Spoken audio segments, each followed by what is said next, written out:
আপনি বিয়ে কবে করতেছেন? তো মুই একবার তালেব ভাইজানের বাড়ি মুই আসছুম, তো তালেব ভাইজান কোসুম যে ভাইজান এই রাস্তাটা আমার ব্যবস্থা করেন, মানে কোনো এলাওয়ে করে নাই। তো আপনার ইনকাম কত যদি জানতে পারতাম ভালো হতো। ইনকামের ব্যাপারটা হচ্ছে যে আপনার এগুলা ভিডিও দেখছিলাম, সম্ভবত শীতকালের ভিডিও, আপনি 40 দিন গোসল করেন নাই। তো মামা, আমি তো ব্লগ করি, তো আমার পেজটা সম্পর্কে যদি কিছু বলতেন। আচ্ছা যাই হোক, নুসরাত ব্লগ ডেইলি ব্লগ করে। আসসালামু আলাইকুম এভরিওয়ান, আপনারা সবাই কেমন আছেন? আশা করি অনেক ভালো আছেন এবং আমিও আলহামদুলিল্লাহ অনেক ভালো আছি। তো এন্ট্রো দেখে বুঝতে পারছেন আজকে আমরা কোথায় যাচ্ছি। আজকে আমরা রংপুরের বেস্ট কন্টেন্ট ক্রিয়েটর তালেব ভাইজানের বাসায় যাচ্ছি। তো তাকে আজকে আমি প্রথম সামনাসামনি দেখবো। আমি অনেক এক্সাইটেড, কারণ তার প্রত্যেকটা ভিডিও আমার কাছে অনেক ভালো লাগে। তিনি হচ্ছে রংপুরের আঞ্চলিক ভাষা নিয়ে ভিডিও বানান, মানে ভিডিওগুলা এক কথায় অসাধারণ। তার প্রত্যেকটা ভিডিও অনেক হাস্যকর হয়, মানে ফানি টাইপের ভিডিও। তো আমরা দেখতে দেখতে জলঢাকায় চলে আসছি। মানে এখান থেকে ওনার বাসা আর অল্প একটু দূরে, মানে আমাদের বাসা থেকে ওনার বাসা অল্প দূরে, যদিও তাও ওনাকে আমি কখনো সামনাসামনি দেখিনি। আজকে ওয়েদারটা যদিও ভালো ছিল না, তবু ওনাকে দেখার জন্য আমরা বেরিয়ে পড়ছি। সামনাসামনি দেখবো, অনেক এক্সাইটেড, আগেও বলছি। ওনার প্রত্যেকটা ভিডিও আমার কাছে ভালো লাগে, ওনার সাথে কথা বলবো আজকে। আমি তো অনেক হ্যাপি। আমরা যাচ্ছিলাম এখান থেকে আর অল্প একটু রাস্তা। ওয়েদারটা প্রচন্ড খারাপ, কখন যে বৃষ্টি আসে এটাই ভাবতেছিলাম আর যাচ্ছিলাম আমরা। তো আমরা দেখতে দেখতে প্রায় পৌঁছে গেছি, একটু দূরে ওনার বাসা এখান থেকে। তো এখানে যেতে যেতে রাস্তায় একটা সুন্দর হচ্ছে যে শহীদ মিনার ছিল, এখানে একটা মাঠ ছিল। তো আমরা দেখতেছিলাম আর যাচ্ছিলাম। ওয়েদারটা খারাপ হলেও মানে অনেক সুন্দর দেখাচ্ছিল এই ওয়েদারে, রোডটা অনেক সুন্দর লাগতেছিল। ওনার বাসা যাওয়ার রাস্তাগুলো অনেক সুন্দর। তো এখানে আমার মামার কিছু ফ্রেন্ড ছিল, আমার আরো একটা মামা ছিল, মাসুদ মামা ওনার নাম। তো আমরা সবাই মিলে যাচ্ছি এখানে ওনার বাসায়, আমরা অনেক মজা করব সেখানে। তো আমরা প্রায় পৌঁছে গেছি। ওনার বাসা থেকে হচ্ছে পাকা রোড থেকে একটু মানে কাঁচা রাস্তা আছে, এখান দিয়ে ওনার বাসা যাইতে হয়। তো এখানে হিন্দুদের কি জানি হচ্ছিল জানি না, খাওয়া দাওয়া চলতেছিল ওনাদের। তো এখানে একটু নামলাম আমরা, তারপরে আমরা এখন যাব। তো এখান থেকে ওনার বাসা আর অল্প একটু দূরে। তো ওনার বাসায় যাওয়ার রাস্তাগুলো ছোট ছোট আঁকা বাঁকা গলি ছিল, কারণ ওনার বাসাটা একটু ভিতরে, তাই। তো আমরা যাচ্ছিলাম এই দিক দিয়ে, এই গলিগুলো দিয়ে, অনেক ভালো লাগতেছিল। প্রায় কাছেই চলে আসছে ওনার বাসা। আর এখানে এই জায়গাটা আপনারা অনেকেই চিনেন, কারণ এখানে ওনার অনেক ভিডিও আছে, অনেক ভাইরাল ভিডিও। মুই একবার তালেব ভাইজানের বাড়ি মুই আসছুম, তো তালেব ভাইজান কোসুম যে ভাইজান এই রাস্তাটা আমার ব্যবস্থা করেন, মানে কোনো এলাওয়ে করে নাই। তবে এইবার মুই আবারও কোসুম ভাইজান এই রাস্তাটার অতি শীঘ্র একটা ব্যবস্থা করে দিবেন। তো আমরা এখন ওনার বাসায় যাব। এখানে সামনে ওনার বাসা, এই বাসাটা হচ্ছে ওনার। তো এখানে আসার পর আমরা জানতে পারলাম যে আমরা আসার 5 মিনিট আগে উনি হচ্ছে জলঢাকা ডিগ্রি কলেজের মাঠে চলে গেছেন। আমরা এখন ওখানে ওনার সাথে মিট করতে যাব। তো আমরা চলে আসছি ওনার কাছে এখন। আসসালামু আলাইকুম। ভালো আছেন? জি, আপনি কেমন আছেন? আলহামদুলিল্লাহ। আসসালামু আলাইকুম। আপনার তো অনেক বড় ফ্যান। আপনার সব ভিডিও অনেক ভালো লাগে। আপনার সাথে দেখা করার অনেক ইচ্ছা ছিল। দোয়া করবেন। বসেন, খাবেন কিছু?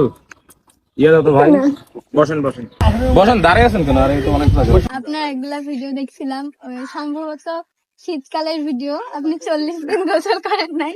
আপনি 40 দিন গোসল না করে কিভাবে ছিলেন? না, এটা তো গোসল মূলত প্রতিদিনই করা হয়, ভিডিও পারপাসে, স্ক্রিপ্টের কারণে এরকম হয়। তবে ওইটা 40 দিন না, ওই যদি ওই পারপাসে ভাবি তাহলে 40,000 দিন গোসল না করেও থাকা যায় আর কি, মোটামুটি। ভালো লাগছিল ভিডিওটা, অনেক হাসি ছিল। আপনার মোটামুটি সব ভিডিও অনেক ভালো লাগে। Thank you. চেষ্টা করতেছি, যদিও প্রায় 1.5-2 মাস থেকে ভিডিও নাই, কারণ আমি মূলত হচ্ছে এখন মানে মূল মিডিয়ার দিকে ফোকাসটা বেশি দিচ্ছি। হ্যাঁ, ছোটবেলা থেকে একটা স্বপ্ন, ইচ্ছা ছিল যে মূল মিডিয়া কাজ করা বা টিভি নাটকে কাজ করা। আলহামদুলিল্লাহ কাজ করলাম, প্রায় 3-4টা নাটক করলাম এবং আমার সিরিয়ালে একটা নাটক চলতেছে, রসের হাড়ি বাড়াবাড়ি, বৈশাখী টেলিভিশন। কালকে আবার চাকা ডাবো, এটা শুট আছে কালকে থেকে আবার। আচ্ছা, এটা কবে শেষ হবে, রিলিজ কবে? এইটা রিলিজ তো হয়েছে, চলতেছে অলরেডি, বৈশাখী টেলিভিশনে চলতেছে। এটা হয়তো বা পেজের লাইভ টাইপ গুলো দেখো নাই। আর এখন তো কয়েকদিন থেকে ওয়েদার খারাপ, কয়েকদিন থেকে গোসল করেন এটা জিজ্ঞেস করো। হ্যাঁ, এখন তো ঠান্ডা অনেক, ওয়েদারটা খারাপ, আপনি কি এখনো গোসল করেন? যেহেতু ভিডিও করি নাই ওই স্ক্রিপ্টে, সেহেতু গোসল প্রতিদিন করছি। ভিডিও ওই স্ক্রিপ্টে ভিডিও করলে গোসল না করতে আমার কি তাও সমস্যা নেই। আমি বেসিক্যালি খুব অ্যাভয়েড করি, কারণ আমার কাছে মনে হয় এটা মেইলি খাবার আর কি, মানে এইটা খেতে পারি। তো আপনি বিয়ে কবে করতেছেন? এটা সবার মনেই প্রশ্ন জাগে, আপনার অডিয়েন্সদের একটা কথায় তালেব ভাইজান বিয়ে করবে কবে? আচ্ছা, এইটা মনে হয় এই কোশ্চেনটার জন্যই মনে হয় আমি বিয়ে করি না। কারণ হচ্ছে যে জায়গাতে যাও স্টেজ প্রোগ্রামে হোক বা যে কোনো জায়গায় ইন্টারভিউ সব জায়গাতে একটা কোশ্চেন করে, বিয়েটা করলে তো আর এই কোশ্চেনটা করবে না কাউ। হ্যাঁ, এটা আগ্রহ থাক না মানুষের মধ্যে, তাহলে এই কোশ্চেনটার জন্যই মনে হয় আর বিয়েটা করা সম্ভব হয়, এটা বুঝলো আর কি। সারা জীবনও বিয়ে করবেন না? দেখি না কি হয়, যতদিন থাকুক তালেব ভাইজান ট্রেন্ডিং এ থাকুক ততদিন থাকুক, বিয়েটা না করি। তালেব ভাইজানের কখনো দেখিনি রিচ ডাউন হয়েছে, এরকমটা কখনো দেখিনি। না, এটা আসলে তালেব ভাইজানের ব্যাপার না, ব্যাপার হচ্ছে এটা ফেসবুকের কিছু বিষয় থাকে, যেমন প্রতিনিয়ত ভিডিও দিলে বা আমার যদিও 1 মাস 1.5 মাস থেকে ভিডিও নাই, আমি রিস্ক করার জন্য রিস্ক গুলো দিচ্ছি আপাতত টুকটাক ভাবে। মানে রিস্কের ব্যাপারটা হচ্ছে কি, এইটা ফেসবুক আসলে এদের অ্যালগোরিদমটা বোঝা খুব কঠিন ব্যাপার, ঠিক আছে। যেমন ধরো যে আমি যে ভিডিওটা আমার নিজের ভালো লাগে নাই, জাস্ট কন্টিনিউটি ক্লিয়ার করার জন্য দেওয়া, দেখা গেল ওই ভিডিও 2 মিলিয়ন 3 মিলিয়ন ভিউ হয়েছে, যেটা আমারই পছন্দ হয়নি, পাবলিকের পছন্দ হয়েছে, স্বাভাবিক ব্যাপার। ভিডিওগুলো এরকম পছন্দ, সবার একদম মন জয় করে নেয়। যাই হোক, তো এখন দোয়া করিও, চেষ্টা করি। না, আপনি তো ফেসবুকে কাজ করেন, এখানে যদি আপনি নিজে নিজে বলেন যে আমি চিরকুমার থাকবো, এখন আপনার মার্ক জুগারবার্গ যদি আপনাকে বলে যে বিয়েটা করে নেন, তাহলে কি বিয়ে করবেন? হ্যাঁ, উনি বললে করবো, তবে এটা চিন্তা ভাবনা করে দেখতে হবে আর কি। হ্যাঁ, আচ্ছা আচ্ছা। আর যেহেতু এখন আমাদের চলাফেরা বা সবকিছু ওনার উপর দিয়ে, বা উনি টাকা দিলে চলির পাই না না পাই, হ্যাঁ, ঠিক আছে, ওনার ওসিলাই আর কি। রেজাবন হচ্ছে একটা হিডেন ক্যারেক্টার। হ্যাঁ, প্রথম কথা হচ্ছে যে যারা ব্যাচলার পয়েন্ট দেখছেন, যারা রকেয়াকে চেনেন এজ এ হিডেন ক্যারেক্টার, ওইরকম রেজাবন হচ্ছে মানুষের মনে আগ্রহ তৈরি করার জন্য একটা ক্যারেক্টার, হিডেন ক্যারেক্টার। সো আদৌ রেজাবনের অস্তিত্ব আছে কিনাই জানি না, তবে প্রত্যেকটা ভিডিওতে আপনার রেজামনকে নিয়ে রেজাবন এজ এ ক্যারেক্টার, একটা ক্যারেক্টার, আগ্রহ বাড়ার জন্য মানুষের একটা ক্যারেক্টার। তো আপনার ইনকাম কত যদি জানতে পারতাম ভালো লাগতো।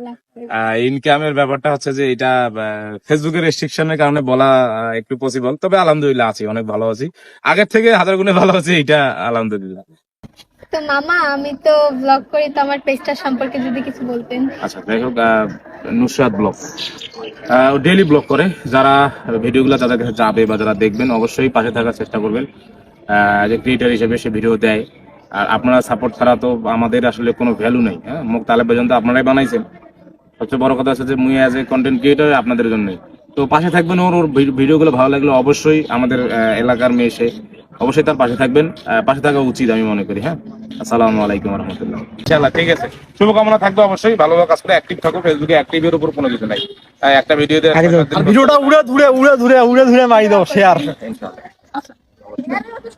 তো আমার বিদায় নেওয়া শেষ, এখন আমার মামা বিদায় নেবে আর আমরা এখান থেকে চলে যাব। আর আপনাদের কাছে একটাই কথা, আমার ভিডিওগুলো আপনাদের কাছে কেমন লাগে অবশ্যই কমেন্ট করে বলবেন, আর ভিডিওটা ভালো লাগলে শেয়ার করবেন। আজকে এই পর্যন্ত, আপনারা সবাই সুস্থ থাকবেন, ভালো থাকবেন, খোদা হাফেজ।